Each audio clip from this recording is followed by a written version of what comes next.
Hello नमस्ते and जय Shri Krishna friends, कैसे हो आप सभी। आशा करती हूँ कि आप सभी बढ़िया होंगे। बहुत दिन हो गए हैं वीडियो नहीं डाल पाई थी क्योंकि था मेरे ननद के बेटे का मुंडन संस्कार और इसीलिए हम लोग वहाँ गए हुए थे।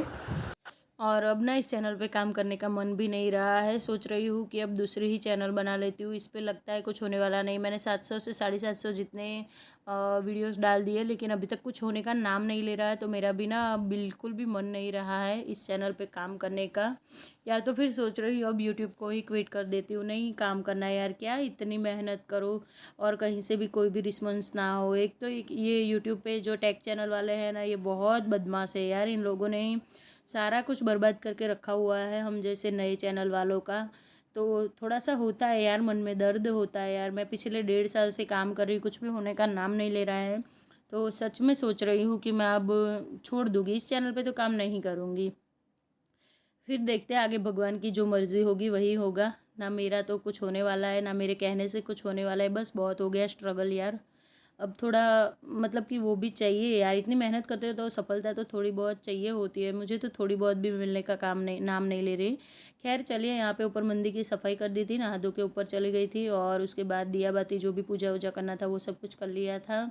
उसके बाद आ गई हूँ। कपड़े ना मैं क्या करती हूँ कि हाथों से ही धोती हूँ, मशीन में बहुत कम कपड़े धोती हूँ। तो इसीलिए ना सुबह सुबह जब नहाने जाती हूँ ना, तब जितने भी कपड़े होते हैं वो सारे धो देती हूँ और पूजा पाठ करने के बाद उनको सुखाने के लिए आती हूँ। और धूप तो बाप रे इतनी खतरनाक वाली है कि क्या ही बताऊँ। मतलब कि 1 घंटा भी इंसान धूप में खड़ा रहे ना तो खुद इंसान ही जल जाए। मतलब ऐसी हालत है गर्मी की। रोड पिघल रहे हैं हमारे यहाँ, तो रास्ते पिघल रहे हैं, जो रोड बने हुए होते हैं डामर के वही पिघल रहे हैं। तो फिर हम इंसानों की तो फिर क्या ही मतलब वो है।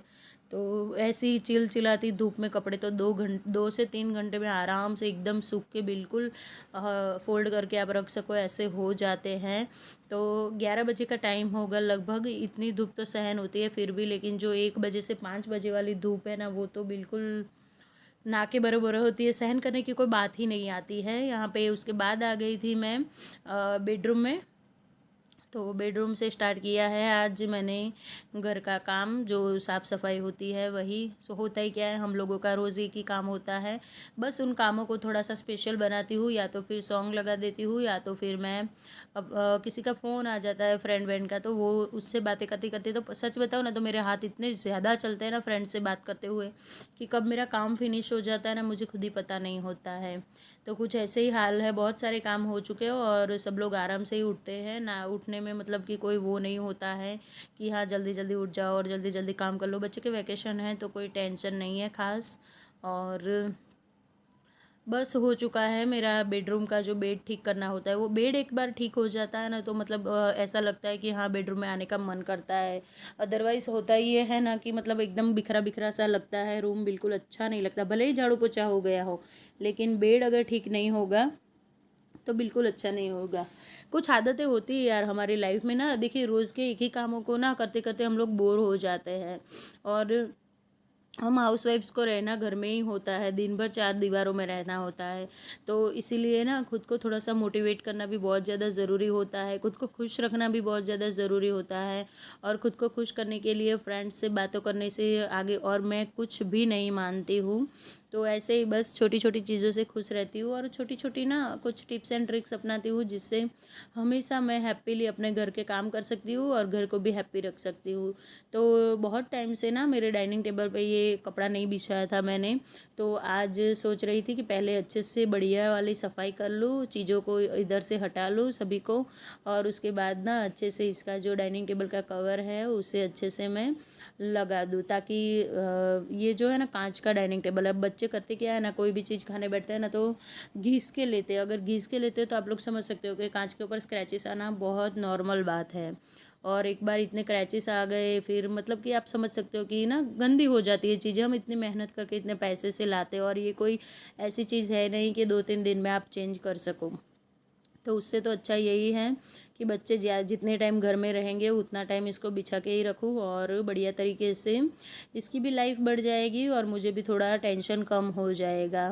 तो बस चीज़ों को यहाँ पे पोंछ के अच्छे से रख के जो भी चीज़ निकाल देना, एक बार कपड़ा लगा देते हैं ना उसके ऊपर, तो सच में वो देखने में ना बहुत ज़्यादा सुंदर लगने लगता है और अच्छा भी लगता है। हमारे मन में मतलब कि एक ना खुशी सी महसूस होती है जब भी हमारा घर साफ़ सुथरा हो जाता है, जब सारे काम फिनिश हो जाते हैं। तब थकान बहुत ज़्यादा होती है बॉडी में, लेकिन जब हम अपना साफ़ सुथरा और एकदम नीट एंड क्लीन परफेक्ट घर देखते हैं तो सारी थकान ना हमारी मिट जाती है और एक ना सुकून भरी मतलब कि हमें फुर्सत मिलती है कि हाँ चलो भाई अब घर का कोई काम बाकी नहीं है, घर का कोना कोना हमने चमका दिया है। तो बस यही होती है हम लोगों की लाइफ रोज़ की, और इसी में खुश रहना है। जब इन्हीं में खुश रहना है तो फालतू के विचार करके फिर खुद को क्या कोसना है यार। मैंने देखा है बहुत सारी लेडीज़ ना, हाँ हमें तो घर में रहना दिन भर, हम कहाँ पे काम पे जाते हैं, हमें ये हमें वो, मतलब तो ये सब नहीं करना चाहिए मेरे ख्याल से। ये सब चीज़ें करने से तो अच्छा यही रहेगा कि खुद को खुश रखो, खुद को मोटिवेट रखो और जो हमारे पास है उसी में खुश रहो। और इतना बड़ा घर अगर सफाई करने के लिए है तो फिर उससे ज़्यादा और कुछ चाहिए ही नहीं। सच में होता है ना, मैं अपनी ही बात करती हूँ खुद की, कि जब मेरे पास अपना घर नहीं था ना, हम लोग पुलिस क्वार्टर्स में रहते थे। हमारे जो क्वार्टर्स होते हैं गवर्नमेंट क्वार्टर्स में रहते थे, तो तब ऐसा लगता था यार क्या इतने छोटे से घर में पूरी लाइफ बितानी है, काश अपना घर होता, ये करती वो करती, यहाँ सजाते वहाँ सजाते। और जब घर बड़ा हो जाता है तो बस सभी लोग आके यही बोल देते हैं कि हाँ यार इतना बड़ा घर है, तुम अकेले कैसे संभालोगी, इतना काम कैसे करोगी। लेकिन वही होता है, एक माइंड में अगर आपका ना एक फिक्स रहता है कि हाँ भाई अपना घर है, और अपना भी ना हो तो भी घर में साफ़ सुथरा, जब तक हम जिस घर में रहते हैं वो हमारा ही होता है, हम अपना घर ही बोलते हैं। ऐसा तो बोलते नहीं कि गवर्नमेंट का घर है, ये ऐसा ही बोलते हैं कि अपना घर है तो अपने घर में रहना है, घर अपना है तो फिर काम अपने ही होंगे, किसी और के तो काम होंगे नहीं।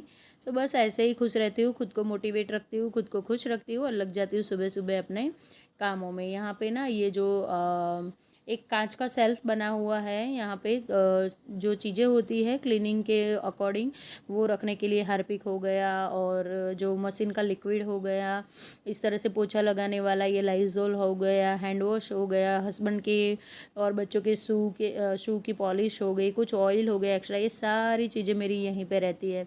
तो अब तेल और ये सारी चीज़ें एक जगह पे रहेगी तो ऑब्वियस है कि वो गंदा तो होगा ही। तो हर दूसरे तीसरे दिन इस तरह से चीज़ों को निकाल निकाल के मैं इस वाले सेल्फ को क्लीन कर लेती हूँ, और साथ में मैंने ये वाला बेसिन है वो भी क्लीन कर दिया है। चलिए अब ना मोटी मोटी सी जो क्लीनिंग डस्टिंग वो सब है ना मेरी हो गई है, और एक बार ना डस्टिंग हो जाती है ना पूरे घर में, उसके बाद झाड़ू पोछा लगाने का सुकून ही कुछ अलग होता है। मतलब कहीं पे कुछ भी नहीं होता, बस सिर्फ और सिर्फ हमें फर्श ही क्लीन करना होता है। मतलब कि जितना भी कचरा हमें फैलाना था वो सारा हमने फ़र्श को दे दिया है। अब एक बार फ़र्श को क्लीन कर देते हैं, और आप देख सकते हो मैं ना सिर्फ झाड़ू लगाती हूँ ना तो भी मेरा घर एकदम साफ़ सुथरा लगता है, क्योंकि पोछा ना मैं बैठकर ही लगाती हूँ, मैं खड़ी होकर पोछा नहीं लगाती हूँ आजकल, ना ही मैं किसी तरह का मॉप यूज़ करती हूँ। इसीलिए अब सारी क्लीनिंग हो गई है, झाड़ू पोछा कपड़ा बर्तन, तो फिर खाना बनाना लास्ट वाला काम होता है।